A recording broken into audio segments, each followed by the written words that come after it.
Hello, hello. I am back for part two of this sort of TOTs series. So, if you missed part one and you don't know what TOTs are, that stands for Tethered Oral Tissues. I highly recommend you go and find that on YouTube. It's also available inside my free Facebook community, which is called Sleep Deprived Mamas. So today we're going to talk about why does my child have a tongue tie? And I get this question a lot from parents that come to see me for pre and post frenectomy therapy. And the truth is that while there are various theories about why there's an increase in tethered oral tissues or TOTs, such as the genetic mutation known as MTHFR, which is short for methylenitrahydrofolate reductase. I'm not even going to pretend that I pronounced that right. And that is sort of that gene mutation is sort of causing midline deflects. There's also theory that it's due to incomplete apoptosis, which is also known as cell death during in utero development. And then there's also the theory out there that it is because of a hereditary link. There is still a lot of research to be done on this topic. And so, one of the things that I really want you to understand as a mom is that you did not cause a tongue tie or a lip tie or a cheek tie in your baby. You didn't do anything wrong. You didn't take the wrong supplements. You didn't take the wrong prenatal vitamins. You didn't take, you didn't not do XYZ. So don't blame yourself. Okay. Because I know that thought has crept into your head of like, oh my gosh, did I do something or could I have done something different? And the thing to remember is that many of these do have a genetic component to them, but that doesn't mean that it's irreversible. The tongue, we need to remember, is a group of muscles. It's not just one, but it is a group. There's actually 8 different muscles in your tongue that form your tongue. It is one of the first structures to develop in utero. And the tissue under the tongue, that little string or that frenum or frenulum, that is connecting it to the floor of the mouth. And this is really supposed to dissolve through apoptosis or cell death into that tiny little string that's called the frenum or frenulum.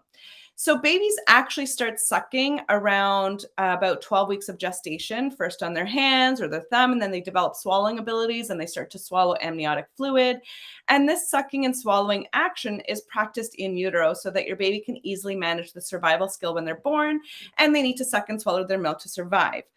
If the tongue, which is one of the first structures to develop in utero, and the lips are not actually doing their job properly due to perhaps a restriction, it could be because that this apoptosis didn't fully happen, then these babies are often going to be born with disorganized and or compensatory sucking skills, making it very difficult to nurse or bottle feed appropriately, often leading to things like chomping or clamping of the jaw, that kind of munch, munch, munch, instead of using the tongue properly.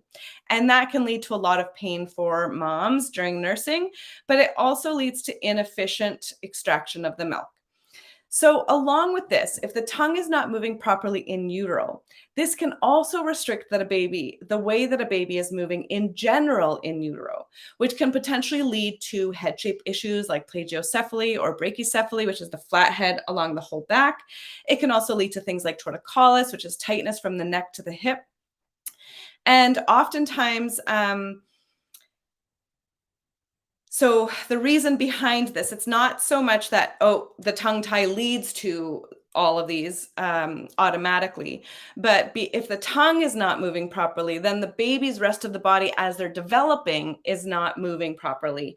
And they're more likely to get stuck in different positions, in suboptimal positions in utero, which can then lead to the head shape kind of issues or the torticollis and the tightness because of that decreased movement that their body is having because there's other tightness. Remember that the tongue, that frenum or frenulum under the tongue, And essentially the tongue itself too, we have fascia, right? It's fascia, it's connective tissue, and that actually is connected from the tip of our tongue all the way down to our toes.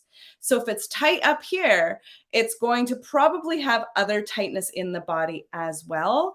And that means that your baby is not moving as freely in utero as they potentially should be, which can lead to some of these other difficulties like torticollis, like plagiocephaly.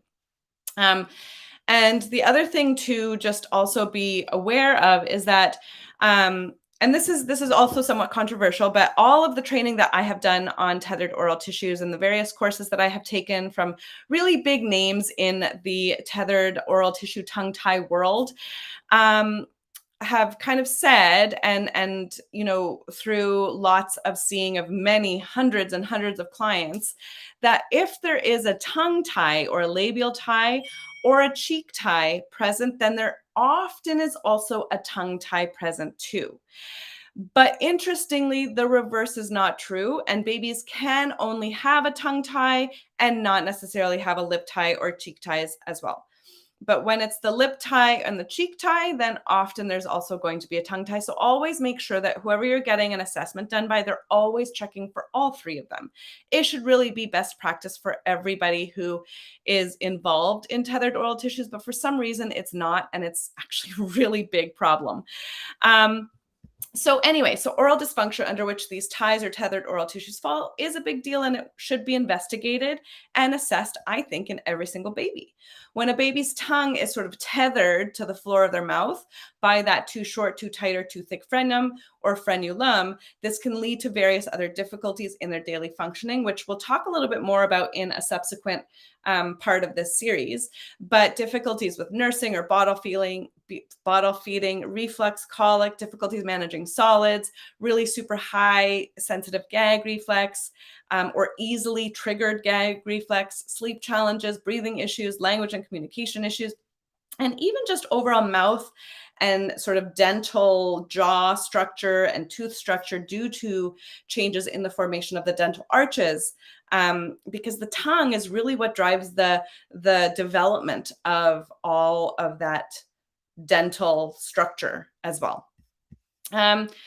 Okay, so that is it for today. That was all about why does my baby have a tongue tie? And really the short answer is that we don't really know specifically. There's not just one thing that is always the cause of it. They're doing a lot more research in that area, but there are some really good theories out there. So hopefully that helped clarify things, and no, you did not do anything wrong. There's probably nothing that you could have done differently to prevent this from happening in utero. So you just take care of it once your baby is born and you deal with it, and life goes on.